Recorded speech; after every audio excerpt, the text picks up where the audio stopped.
예배하고 또 귀한 찬양으로 하나님께 영광 돌려주셔서 너무나 감사합니다.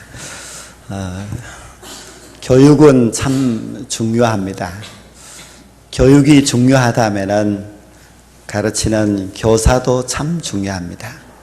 교사 가운데서 가장 중요한 사람은 하나님의 말씀을 가르치는 성경교사가 참 중요합니다.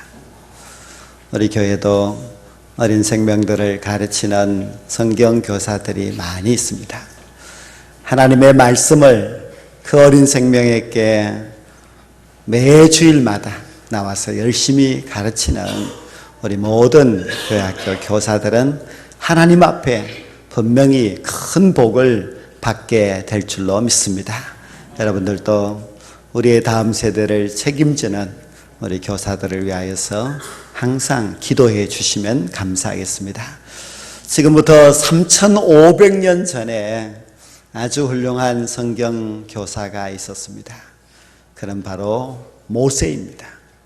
모세는 자기 민족 60만 명을 하나님의 말씀으로 교육하여서 그들을 아주 훌륭한 하나님의 사람으로 만들었습니다. 모세가 이스라엘 백성들을 가르칠 때는 출애굽하여 광야에서 가르쳤지요. 그런데 교육은 어느 시점에 하는 것이 참 좋을까? 즉 적당한 그 연령대가 언제가 좋을까 하는 것은 우리가 좀 생각해 보아야 할 문제입니다. 교육은 시기가 있습니다. 우리가 농사를 짓는 사람들도 씨를 뿌리는 시기가 있습니다. 아무리 좋은 종자 콩의 씨앗이 있다 할지라도 너무 늦게 심으면은 그것이 잎이 나서 푸르지만은 그러나 그 열매가 알곡이 되지를 못합니다.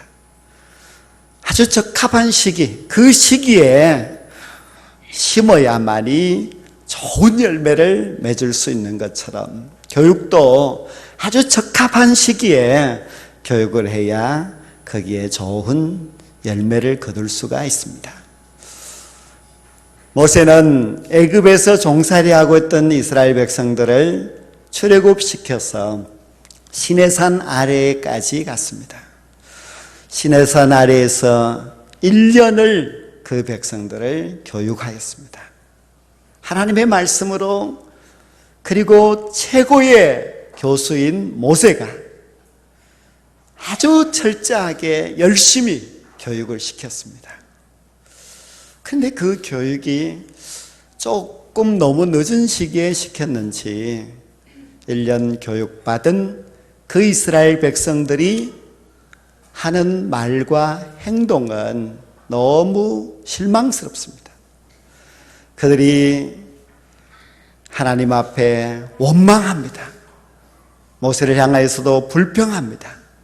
그리고 그들이 하는 행동은 우리가 가나안 땅으로 가지 말고 애굽으로 돌아가자고 했습니다. 애굽을 떠난 지가 1년이 넘었습니다. 눈앞에 가나안 땅이 보이는데도 불구하고 그들은 가나안 땅을 가기 싫어하고 애굽을 가고자 했습니다. 그때 하나님은 너무너무 충격이었습니다. 도대체 이 백성이 왜 이럴까? 하나님은 너무 고민이었습니다. 그리고 하나님은 결정을 하시기를 20세 이하의 이스라엘 자손들을 교육하자고 결론을 내립니다. 그때부터 모세를 통하여서 20세 이하의 그 청소년들, 어린아이들, 그리고 광야에서 태어나는 그 어린 생명들을 교육하기로 하였습니다. 20세 이상의 사람들의 교육은 포기한 것이죠. 20세 이하의 이스라엘 백성으로서 모세로부터 40년 동안 교육을 받은 사람들이 만나 세대입니다. 이 만나 세대는 교육을 잘 받아서 너무 훌륭한 신앙의 세대가 되었습니다. 그들은 하나님의 말씀을 읽고 쓰고 그 자녀들에게 가르칠 수 있는 그런 신앙의 사람들이 되었습니다. 교육의 시기는 참 중요합니다. 우리가 신약의 바울 사도도 그 믿음의 아들 디모데에게 네가 어려서부터 성경을 알았나니 하는 이야기를 합니다. 바울이 디모데를 평가하면서 좋은 평가를 하였는데 그 내용은 네가 어려서부터 성경을 알았다. 어려서부터 하나님의 말씀으로 교육받고 자랐던 디모데는 초대 교회의 훌륭한 지도자가 되었습니다. 우리가 어린 자녀들에게 하나님의 말씀으로 가르쳐야 되는 것, 그리고 시기를 놓치지 말고 그들에게 열심히 가르쳐야 하는 것은 우리는 아무리 강조해도 부족함이 없는 그런 사실입니다. 우리의 어린 자녀들이 하나님의 말씀으로 잘 교육받아서 장차 하나님의 나라의 큰 일꾼들이 꼭 되게 될 줄로 믿습니다. 그런데 모세가 그 이스라엘 백성들을 교육하였던 장소는 좋은 교실도 아니고 그리고 아주 잘 지어진 그런 주택 가정도 아니었습니다. 그들이 교육하는 장소는 광야였고 뜨거운 태양빛 아래서 그 많은 사람들을 모세가 직접 가르칩니다.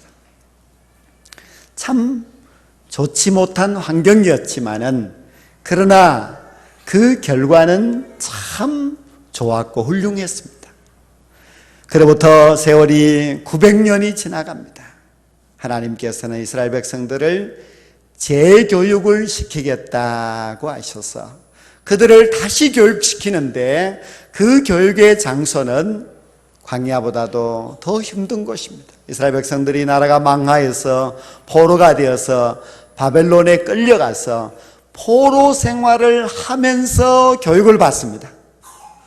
그들이 포로 생활을 할 때는 낮에는 끌려가서 노동을 하고 저녁에는 하나님의 말씀으로 교육을 받습니다.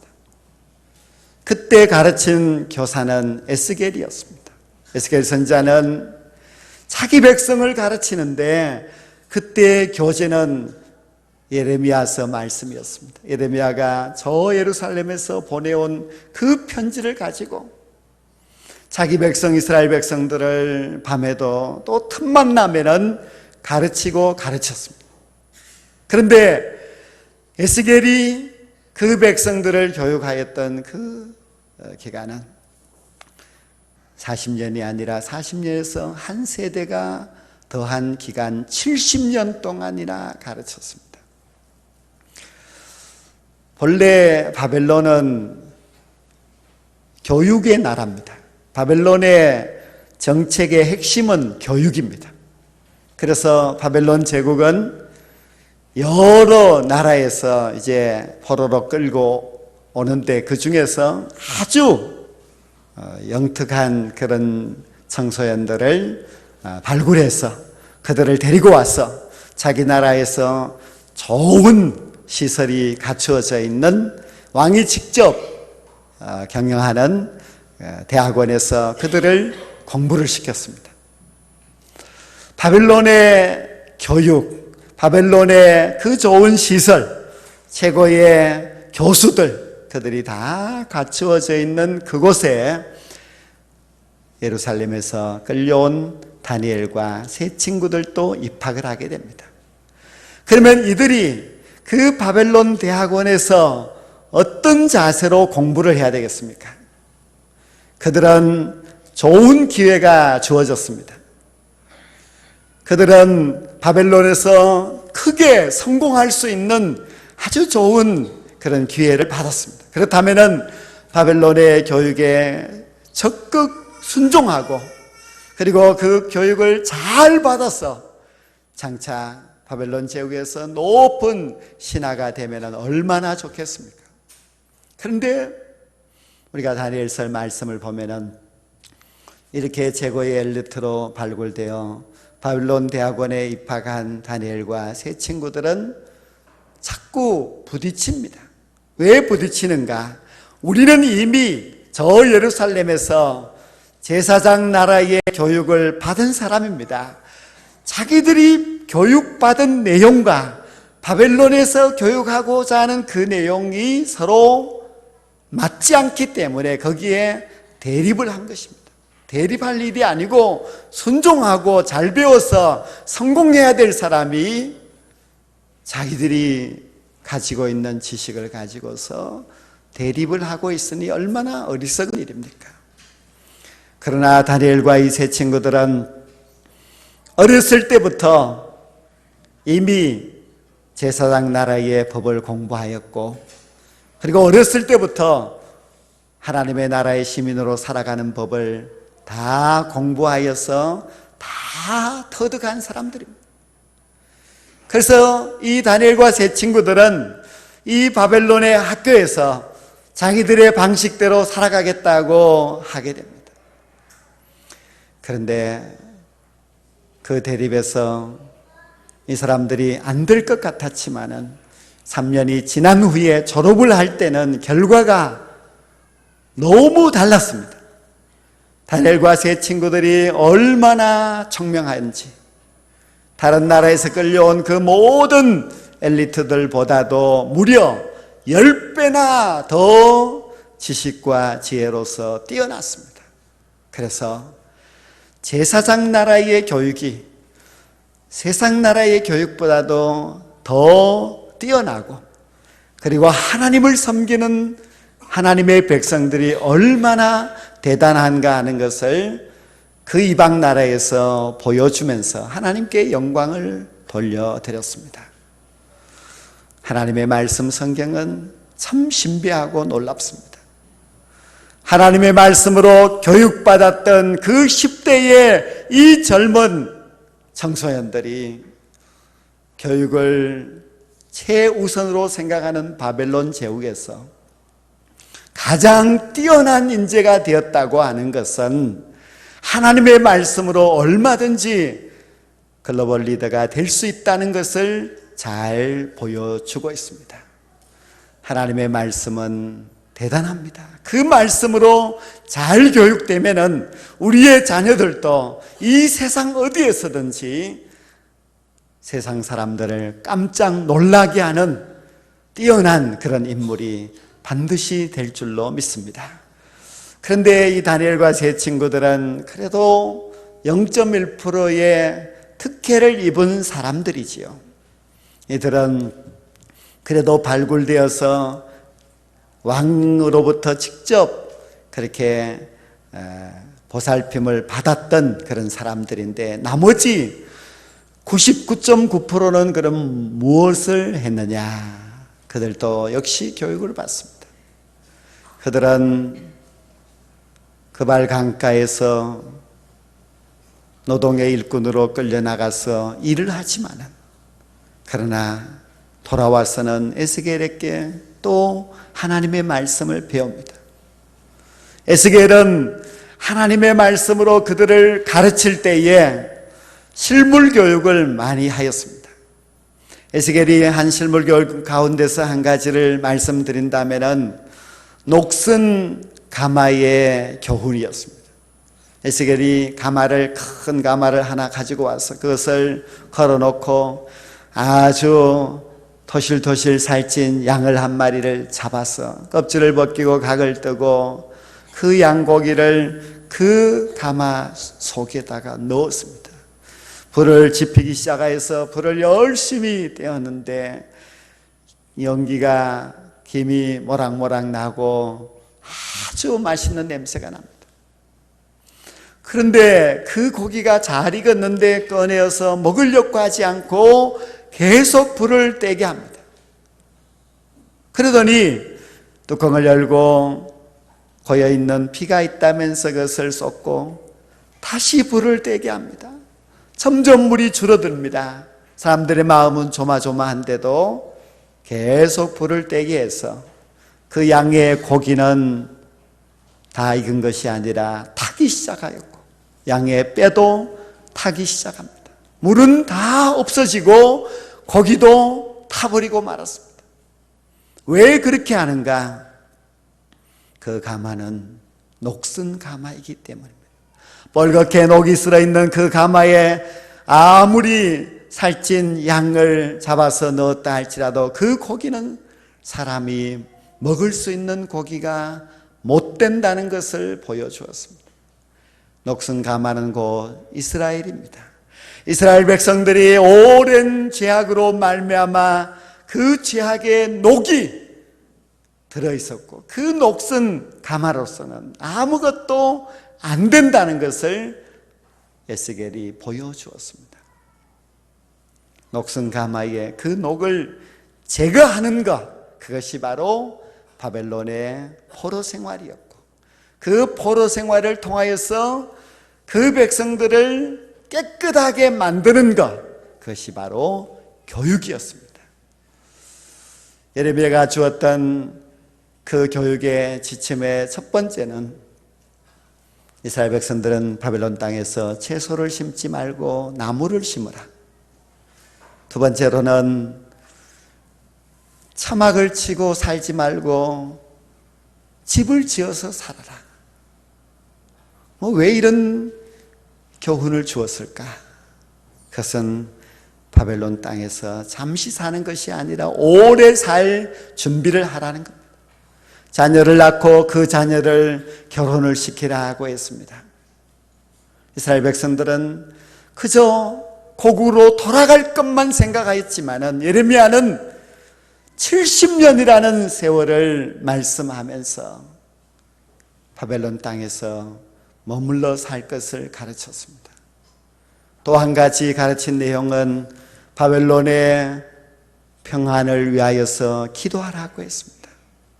자기 나라를 멸망시킨 원수의 나라, 포로로 끌려왔으니 얼마나 미웠겠습니까? 그런데 그 바벨론을 위하여서 평안을 기도하라고 하는 이유가 무엇이겠습니까? 바벨론 나라가 전쟁이 없이 평안해야만 교육을 할 수 있기 때문에 오직 교육을 위해서 나라의 평안을 기도하게 합니다. 전쟁이 나면은 전쟁터에 끌려가야 하는데 나라가 평안하면서 교육은 계속해서 이루어집니다.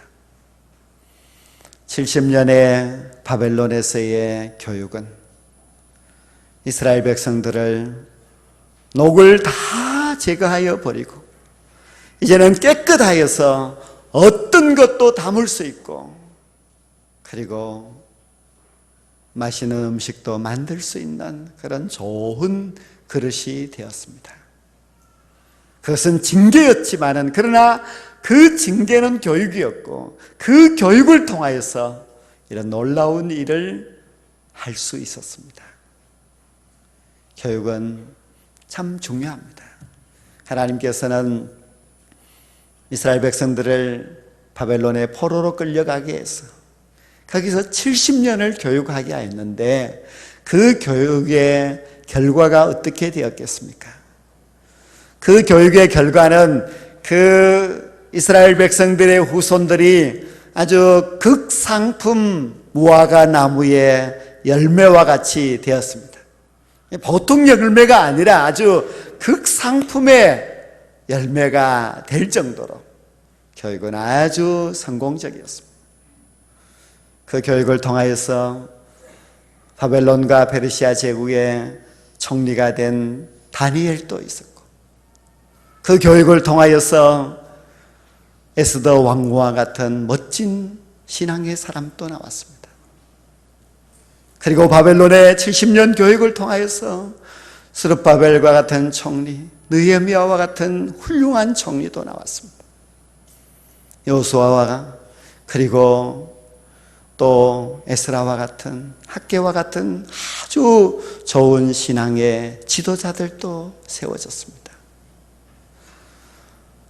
바벨론에 끌려가서 종사를 하면서 교육을 받는다는 것은 얼마나 힘든 일이겠습니까? 그러나 그 힘든 교육을 통하여서 하나님의 사람들이 새롭게 태어나서 하나님의 멋진 일꾼들이 되었습니다. 그리스도인은 하나님의 말씀으로 교육을 받는 사람입니다. 우리 그리스도인들이 교육을 받기 싫어한다면 이미 출애굽 백성들과 같이 망하기를 작정한 사람들입니다. 나이가 몇 살이냐에 떠나서 우리가 하나님의 말씀으로 배우고자 하는 열심이 있다면 누구든지 만나 세대가 될 수 있고 누구든지 가나안 땅에 들어갈 수 있습니다. 그러나 아무리 배워도 배울 때는 배우고 행하지 않는 사람들도 있습니다. 그들은 가나안 땅에 들어갈 수 없는 그런 사람들입니다. 그리스도인들은 가르쳐야만 합니다. 특히 마땅히 행할 길을 우리의 자녀들에게 가르쳐야만 합니다. 가르치기를 포기한 부모가 되어서는 안 됩니다. 제대로 가르치려고 하지 않는 교사가 되어서도 안 됩니다. 우리가 마땅히 행할 길을 우리 아이에게 가르치게 될 때에 그들은 늙어서도 그 길을 떠나지 않고 신앙의 사람으로 자랄 것입니다. 징계도 교육입니다. 우리가 징계를 받을 때 징계는 힘들지만은 그러나 그 징계를 통하여서도 하나님은 우리에게 교육하고 계시고 하나님의 사람으로 다시 거듭나게 하십니다. 우리는 교회에서 하나님의 말씀을 배우는 일이 있으면 어디든지 가서 배워야 됩니다. 교회의 사명은 예배도 있지만 교육도 있습니다. 우리가 하나님의 말씀을 배우려고 애를 쓰는 그런 기독교인으로 살아가게 되면은 우리가 나이가 얼마이든지 상관없이 정말 가나안의 주인공이 될 수가 있습니다. 그러나 우리가 하나님의 말씀을 듣기를 싫어하고 말씀대로 살아가지 아니하고 말씀을 소홀히 하고 살아간다면 우리는 어찌 영생의 백성 또 하나님의 귀한 일꾼이라고 할 수가 있겠습니까? 성도 여러분, 우리는 하나님의 말씀을 배워야 합니다. 배워야만 구원받은 자의 자격을 갖게 되고 배워야만이 참된 그리스도인으로 제대로 살아갈 수가 있습니다. 그래서 교회는 교육의 사명이 너무나 중요합니다. 우리 교회도 여러 가지 성경 공부가 있고 또 여러분들이 배울 수 있는 그런 귀한 기회도 있습니다. 여러분들이 그저 설교를 들었으니까 생각하지 마시고 하나님의 말씀을 읽고 배우고 하나님의 말씀대로 살아가려고 애쓰는 그런 삶을 일생 동안 살아가게 될 때에 여러분 모두가 하나님께서 쓰시는 깨끗한 그릇이 될 수 있고 그리고 하나님의 나라의 큰 일꾼들이 반드시 될 줄로 믿습니다. 이제 이 가을에도 더 하나님의 말씀을 사모하여서 이 말씀 대행진에 좋은 열매가 되어서 우리 한 사람 한 사람이 극상품 열매로 하나님 앞에 설 수 있는 이 귀한 가을이 될 수 있기를 주의 이름으로 간절히 축원합니다. 기도드리겠습니다.